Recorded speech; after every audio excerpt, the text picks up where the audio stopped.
नमस्कार दोस्तों, मैं रवि आपका फिर से स्वागत करता हूं अपने चैनल रवि टेक स्टूडियो में। तो दोस्तों, सबसे पहले आप सबको तुलसी दिवस की हार्दिक शुभकामनाएं, क्रिसमस की शुभकामनाएं। और आज हमारे भारत रत्न और सबसे लोकप्रिय प्रधानमंत्री अटल बिहारी वाजपेयी जी का भी जन्म दिवस है, तो उनको हार्दिक श्रद्धांजलि। तो मैं आपके लिए बता दूं कि अटल बिहारी वाजपेयी एक अपने आप में एक ओजस्वी नेता थे और इतने प्रतिभावान नेता थे कि उनको ना कि उनकी पार्टी के मेंबर याद करते थे, प्यार करते थे, अपोजिशन पार्टी के मेंबर भी उनको प्यार करते थे। तो वो जानते थे कि कैसे सामंजस्य बना के चलना है विपक्षियों के साथ में और अपने सह कॉलीग्स के साथ में। तो दोनों पार्टी प्रतिपक्ष और पार्टी का विपक्ष दोनों ही इन अटल बिहारी वाजपेयी को इक्वल सम्मान देते थे, उनको सुनते थे, उनको प्यार भी करते थे। तो अटल बिहारी वाजपेयी की अगर जीवन की पूरी बायोग्राफी पे अगर निगाह डालोगे तो आप देखेंगे कि वो कितने प्रतिभावान थे और कितने छोटे लेवल से निकलकर और भारत के सर्वोच्च पद जो कि प्रधानमंत्री का पद है वहां तक गए। और एक बार नहीं, 3 बार भारत के प्रधानमंत्री बने और उनने अपने कार्यकाल में बहुत सारे ऐसे कंट्रीब्यूशन किए जो कि आज भी एक सेट एग्जाम्पल हैं और उन पर अभी की जो करंट गवर्नमेंट है खरा उतरने की कोशिश कर रही है। तो जहां तक उनकी बायोग्राफी के बारे में बात करें तो उनका जो जन्म था वो 25 दिसंबर 1924 को ग्वालियर में हुआ था। हालांकि जन्म स्थान उनका जो है वो बटेश्वर है, जो कि आगरा डिस्ट्रिक्ट में पड़ता है। तो बटेश्वर अपने आप में दूसरी वजह से भी फेमस है क्योंकि वहां पर शिव के 101 टेम्पल हैं और ये अपने आप में एक उसके पीछे बहुत बड़ी कहानी, पौराणिक कथा जुड़ी हुई है कि वहां के महाराजा ने वहां के यमुना नदी के भाव को मोड़ दिया था और वहां पे रातों रात एक रात में 101 टेम्पल बन के खड़े हुए थे और सारे के सारे 101 टेम्पल भगवान शिव के हैं। तो अपने आप में ये भी एक अद्भुत है। और साथ साथ में अटल बिहारी वाजपेयी जी की वो जन्मस्थली है और जहां उनको डेवलपमेंट करने के लिए देन तत्कालीन गवर्नमेंट ने ऑर्डर दिए थे वहां पर डेवलपमेंट करेंगे और डेवलपमेंट कार्य भी हो रहा है। तो इनका जन्म 25 दिसंबर 1924 को ग्वालियर में हुआ था। उसके बाद ये आरएसएस से जुड़े हुए थे और सामाजिक बहुत सारे इनने कार्य किए, एक्टिव पॉलिटिक्स का हिस्सा बने और ये उन नेताओं में हैं जो कि फाउंडर कहलाते हैं, फाउंडर नेता बीजेपी के। तो बीजेपी उस टाइम पे 2 सीट से निकल के आज के टाइम पे बीजेपी पूरे मैं कहूँ पूरे इंडिया में सबसे ज्यादा एमपी और एमएलए का काउंट रिप्रेजेंट करती है और कई सारे राज्यों में उनकी सरकारें भी चल रही हैं। तो ये 3 बार प्रधानमंत्री बने, एक बार 13 दिन के लिए 1996, उसके बाद 13 महीने के लिए 1998 टू 1999, उसके बाद एक फुल टर्म ये प्रधानमंत्री बने रहे। वो स्टार्ट हुआ था 1999 से लेके 2004।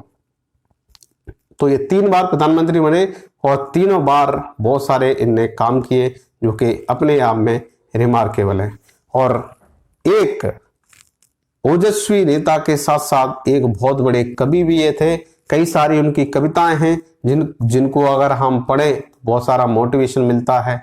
मोटिवेशनल कविताएं लिखते थे और जिसमें मैं कहूँ वीर गति में वीर रस की जो झलक दिखती थी उन कविताओं में, वो काबिल तारीफ है। मैं इनकी कविताओं का बहुत बड़ा कहूँ फैन हूँ और जब भी मैं डिप्रेशन में जाता हूँ इनकी कविता पढ़ता हूँ। उसमें सबसे नोटेबली जो कविता है जो मेरे को बहुत ज्यादा पसंद है उसकी कुछ पंक्तियां आपके सामने रखता हूँ। क्या हार में क्या जीत में किंचित नहीं भयभीत में, क्या हार में क्या जीत में किंचित नहीं भयभीत में, कर्तव्य पद पे जो भी मिला ये भी सही वो भी सही, पर दान नहीं मांगूंगा हो कुछ पर हार नहीं मानूंगा, हो कुछ पर हार नहीं मानूंगा। तो ये जो अपने आप में है ये उन सब युवाओं के लिए है जो छोटी छोटी असफलताओं से एकदम से भयभीत हो जाते हैं और एक बार असफलता मिल जाती है दोबारा सफलता के लिए ट्राई नहीं करते हैं। तो उन सब के लिए ये कविता, इनमें जो जो पंक्तियां हैं अपने आप में इतना बड़ा संदेश देती हैं कि हमको कभी भी हार नहीं मानना चाहिए और कर्तव्य पथ पे जो भी मिले उसको सहर्ष स्वीकार करना चाहिए, गलतियों से सीखना चाहिए, गलतियों से सीख लेके उसको दोबारा से सक्सेस में कन्वर्ट करना चाहिए। हमें सोचना चाहिए कि हमसे कहाँ गलती हुई, हमसे कहाँ पे इतनी मेहनत नहीं हो पाई कि हम उस सफलता को प्राप्त नहीं कर पाए। तो अपने आप में आप सोच सकते हैं कि कविताएं इतनी मोटिवेशनल होती थी कि उनको आज भी पढ़े तो वो हर तबके पर एकदम सूटेबल बैठती हैं, चाहे किसी भी एज और किसी भी उम्र का हो, उस पर एकदम सूटेबल बैठती है। तो एक और कविता उनकी मैं आपके सामने पेश करना चाहूंगा, जो कि उन्होंने लिखी थी अपने स्ट्रगल के टाइम पे।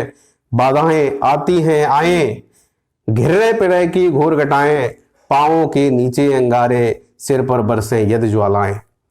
निज हाथों में हंसते हंसते आग लगाकर जलना होगा, कदम मिलाकर चलना होगा, कदम मिलाकर चलना होगा। तो ये जो कविता है वो क्लियर संदेश देती है हम सारे भारतीयों को, चाहे कितनी भी बाधाएं आए और चाहे कितने भी प्रलय की घोर घटाएं छा जाएं, चाहे हमारे पांव के नीचे अंगारे हों और चाहे ज्वालाएं ही बरसें, फिर भी हमको साथ साथ मिलके चलना होगा, साथ चलना होगा, एक साथ एक दूसरे को सपोर्ट करते हुए आगे बढ़ना होगा। अगर हम ऐसा करेंगे तो डेफिनेटली अपनी लाइफ में हम सक्सेस होंगे। और एक दूसरे को सपोर्ट करते हुए, एक दूसरे को मजबूत करते हुए हम जब साथ चलेंगे तो हमारा राष्ट्र मजबूत होगा, और जब राष्ट्र मजबूत होगा तो ऑब्वियसली हम सब मजबूत होंगे। तो एक और कविता इनकी मैं कहना चाहूंगा, जो कि इनने अपने जीवन के लास्ट कुछ पलों में ये कविता उनने लिखी थी, उस पर भी मैं प्रकाश डालना चाहूंगा।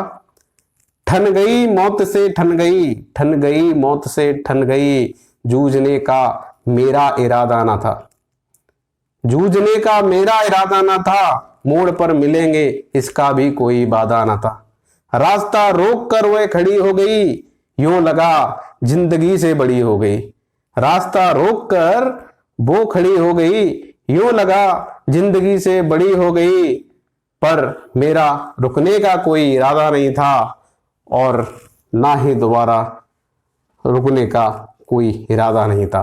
तो ये उन्होंने अपने जीवन के अंतिम पलों में लिखी थी कविता, और जो भी अपने आप में एक एक शब्द इसका घोर घोर अर्थ रखता है। अगर इसको ध्यान से हम पढ़ें और ध्यान से समझें तो बहुत सारे मैसेज इससे मिलते हैं।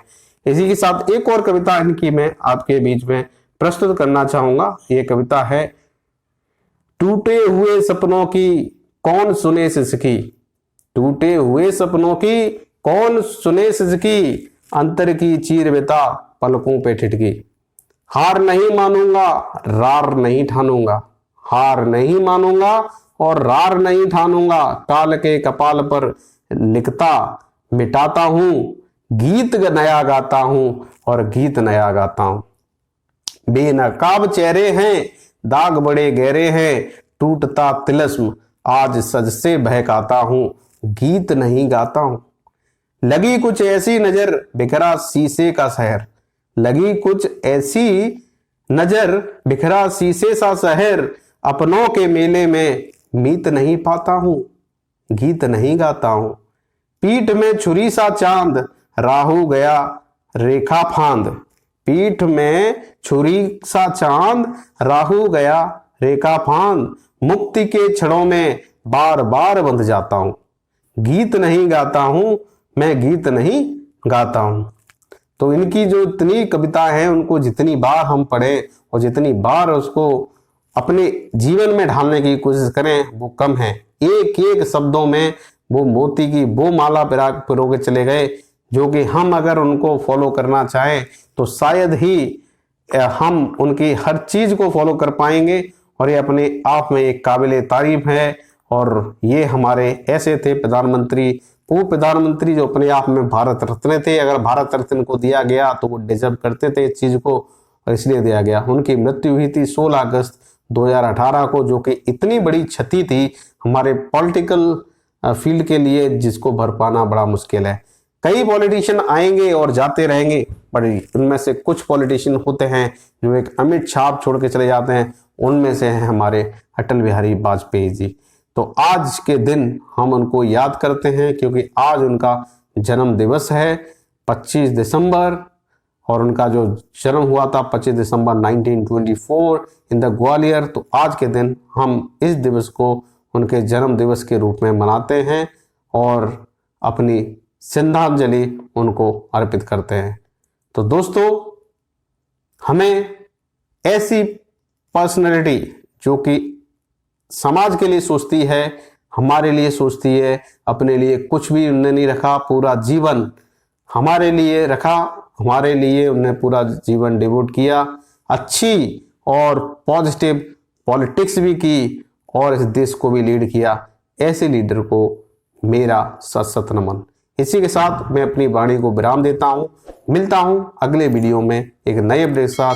तब तक के लिए नमस्कार, जय हिंद, वंदे मातरम।